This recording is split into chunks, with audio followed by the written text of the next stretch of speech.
Guys, welcome back to Wristwatch Doctor. This is a follow-up video for the initial impressions and unboxing video that I had uploaded on YouTube a few weeks ago. And this follow-up video would provide some detailed comments about this Sinn 104 ST AG. This is a limited edition 500 piece from Sinn, and the AG in the model number represents Arabic and G for green.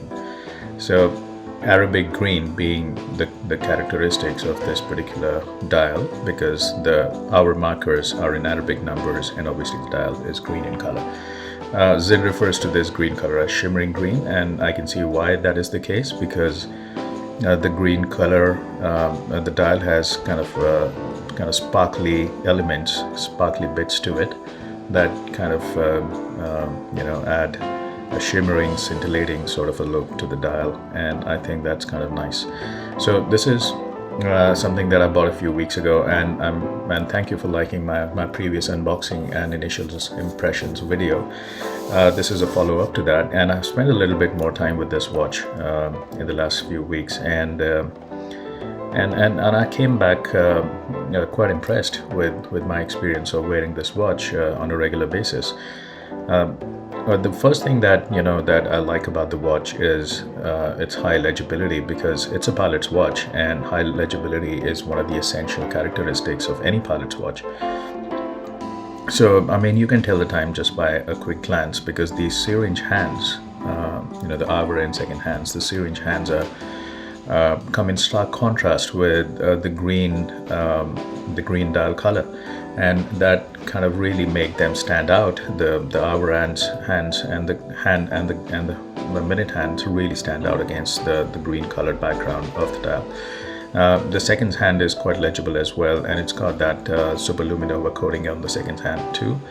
So I think the coating of superluminova, which I presume is BGW9, is good. It's been applied very nicely, and that makes the watch quite legible during the day as well as in the night. And the lume, if it is fully charged, I think it lasts pretty much all throughout the night. So I mean, if I have the watch sitting next to me overnight while I'm sleeping, and I wake up glancing at the watches, is just enough for me to be able to see what time it is. So it kind of works really well, the superluminova on this watch. The dial is quite we've talked about the dial. Let's talk about the bezel. The bezel is nice. It is it's birotational bezel. It rotates on both the directions. So unlike a dive watch bezel, which typically would rotate only in one direction, this rotates on both sides, and this makes it work as a countdown timer.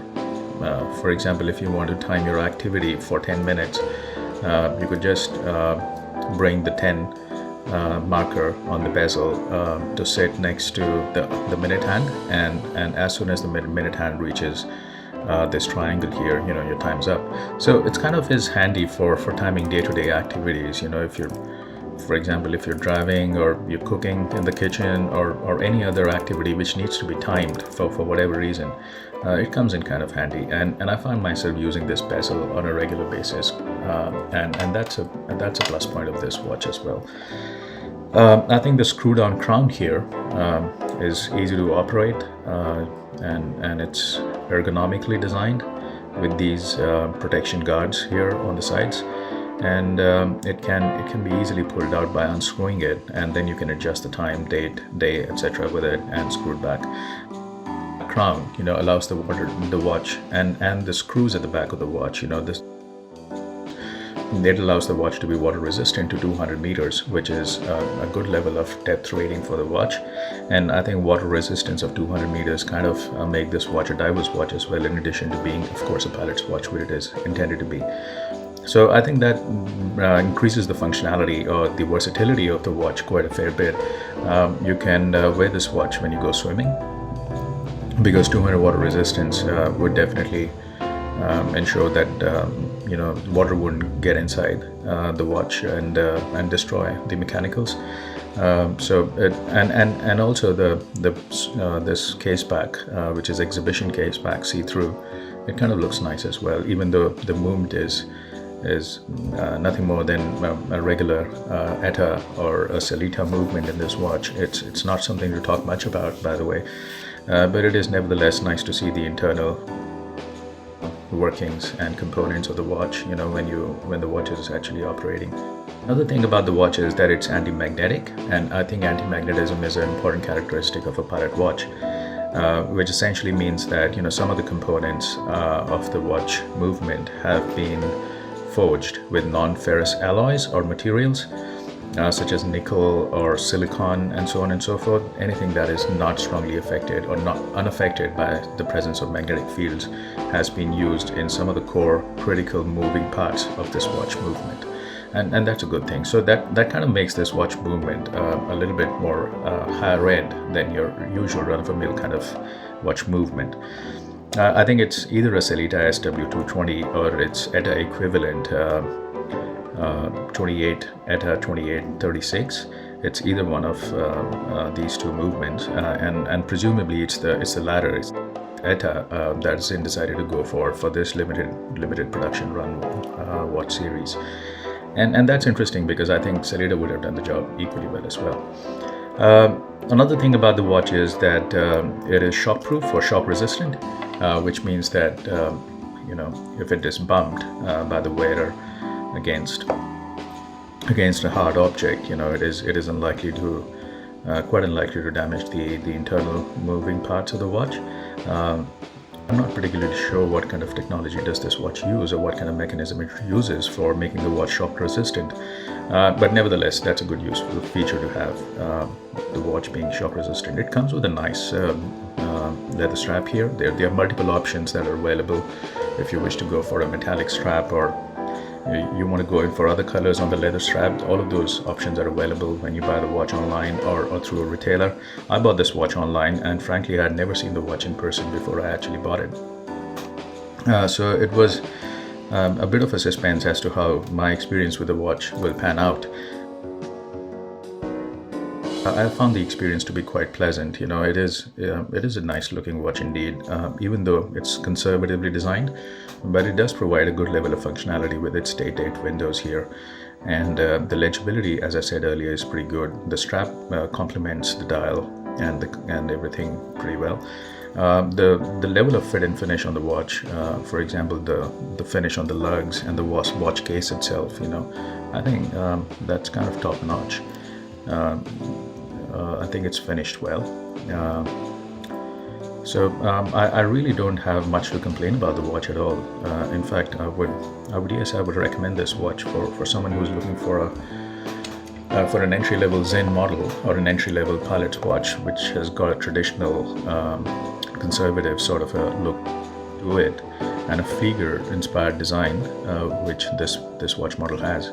So and it is quite a favorite of many watch enthusiasts today. I think Sinn 104 has emerged as one of the top-selling models of Sinn ever since it was launched in 2013 or 14. So that was just a few years ago, and its popularity has really skyrocketed in the last few years, and that's amazing.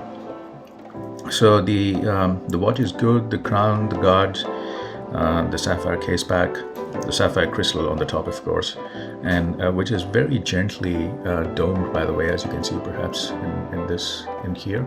It's very slightly, ever so slightly domed, which is a nice touch. And it's got anti-glare treatment perhaps underneath the glass or over the glass as well.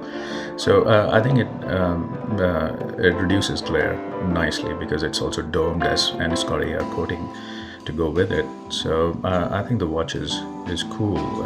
It gives you its what I would have liked, in addition to what engraving it has here for the limited edition. It says 1 of 500. I would have liked, if the watch was individually numbered instead of just saying 1 out of 500. If it had said what exact number did the watch on the production line come out of. For instance, if this was 40 of 500, 42 of 500, and blah blah. So that would have been a nice detail as well for someone to admire a limited edition production run. So that's pretty much it. I think I'm pretty happy with this piece, and would not hesitate to recommend anyone who wants to buy a watch which has sort of a traditional conservative design with good functionality. and good level of robustness, and a high level of quality, and a decent amount of detailing going into it as well. So this is quite a decent watch, and I think it's a watch that is expected to retain good value over a period of time as well, because I don't expect this limited edition model to be in the market for too long. It may already have run out, I'm not sure, but you might want to check with your local Sinn retailer about the availability of this watch if at all you're interested in buying one of these. I think it's good bang for buck, because Sinn is not really a brand that advertises extensively. It does not have multi-million-dollar advertising campaigns, and they do not use celebrity endorsements for their products. So that kind of cuts down on the marketing expense of the watchmaker, and I have reason to believe that some of those cost cuttings or cost savings are passed on to the end user like us as well, which translates into potentially lower prices for their watches, and that is good to have, because I think you're essentially paying for what you're getting. You're not paying for celebrity endorsements and multi-million-dollar advertising campaigns. So I think it's good value for money watch, well built, and it could potentially be an heirloom. You could pass it on to your generations as well. The next generation, I would definitely want to keep this watch for a long time, and see if my son would want to wear this at any point down the line.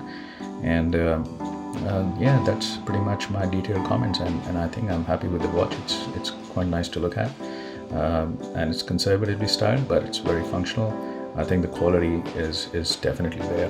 You can feel the quality when you put it on your wrist, and yeah, I think this is a recommended product from a watchmaker that's not a particularly well-known high street brand, but nevertheless is very highly rated within the watch enthusiast community. So well, that's it. Thank you very much for watching. I appreciate the comments that you made on my first video, which was unboxing of this watch, and thank you for liking the video as well. I hope to get more comments on this particular follow-up video, and hope you would subscribe to my channel, and let me know how this video was and whether it was useful to you. And I'll be making more videos in times to come, and there are a few more interesting watches that I've got, and I do look forward to sharing my opinion on those watches with you in the future. Thank you very much for watching. God bless. Bye.